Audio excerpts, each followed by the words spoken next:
Что в переводе с латинского означает слово «конституция», кто первый предложил проект, который рассматривает разделение властей, и какое образование, согласно Конституции, является обязательным. Ответить на эти и многие другие вопросы в школе номер 2 города Малгобек может сегодня каждый желающий, достигший 12-летнего возраста и говорящий на русском языке. Сегодня в честь Дня Конституции мы решили организовать на базе своей школы площадку для прохождения онлайн-тестирования на знание Конституции Российской Федерации.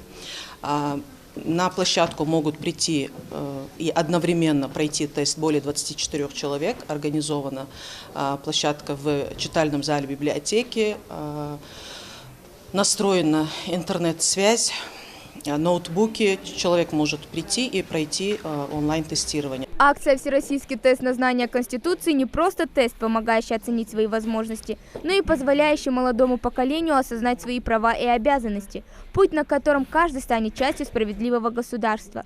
Для многих школьников такие тесты – дело привычное, но в акции подобного рода кто-то участвует впервые. Мы готовились к этому тесту, в том числе и я, и думаю, мы без проблем напишем данный тест и покажем хорошие результаты. Фактически элементарные вопросы.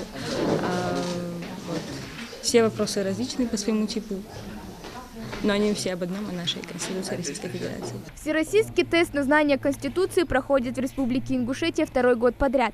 Акция позволяет повысить знания общественности о законах основного правового документа Российской Федерации. Организовано мероприятие было региональным штабом ОНФ. Кстати, среди присоединившихся к акции оказались и сами сотрудники организации. Мадина Богатырева призналась, что готовилась к тесту тщательно. Когда я еще училась в студенческие годы, у нас даже был такой предмет на знание Конституции. И обновить вот эти данные в своей памяти, это конечно, обязанность каждого гражданина, как сопредседатель Общероссийского народного фронта, как депутат городского совета.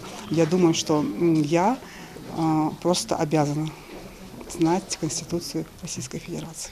Сразу после окончания тестирования участники получают электронный сертификат с набранными ими баллами. Правильные ответы будут опубликованы на сайте 13 декабря, а 20 декабря будут подведены итоги и опубликован региональный рейтинг. А пока каждый может поразмышлять, как он сдал тест. Где-то из 20 на 12 вопросов я ответил правильно.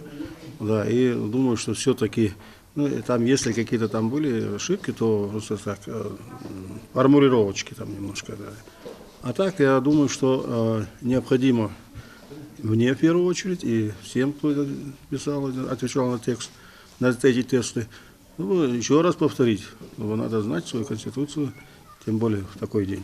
Приятным бонусом стала церемония вручения паспорта юным жителям нашей страны. На лицах 14-летних ребят волнение и радость. Многие из них признаются, что с нетерпением ждали свой главный документ – паспорт гражданина Российской Федерации. Фарида, я тебя поздравляю с тем, что в такой торжественной обстановке ты сегодня получаешь свой самый важный документ в жизни. Будь достойной дочерью своей республики. Но мне приятно получить паспорт, потому что сегодня День Конституции. В честь этого меня наградили подарками. Я рада, что я получила паспорт именно в этот день. Также нас поощряли призами и в честь нас приготовили концерт.